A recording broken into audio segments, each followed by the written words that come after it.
How to fix a hot shot cattle probe. As you can see here, mine's not working. Should be hearing some buzzing and some sparking, but we're not. So the first thing you want to check is the button you press down here. Make sure there's nothing caught behind it that's not letting it get depressed enough to allow electricity flow. Next, unscrew the wand and check there. There's 2 points of connection there. Make sure they're not corroded. Make sure they look clean and shiny like brass. Mine look really good, so I'm going to go ahead and screw my wand back on tight. It's critical that you get it back on there tight. Next, let's go ahead and take the batteries out. That's where most of the time we find the problem.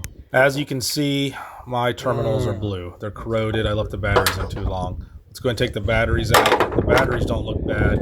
There is a little corrosion inside there just from the batteries sitting there, some acid buildup. So we're going to go ahead and clean those terminals. So I'm going to use a little piece of sandpaper. You can use a wire brush, pocket knife. But basically the goal is to scrape that clean so we have bright, shiny copper and brass color again.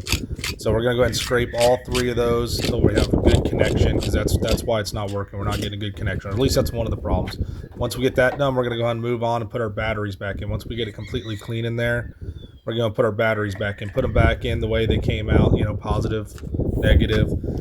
Make sure you get your screw on tight. Now listen closely here. You should be able to hear it. Yep, see, that's all it was a bad connection on those terminals. Thanks for watching, guys.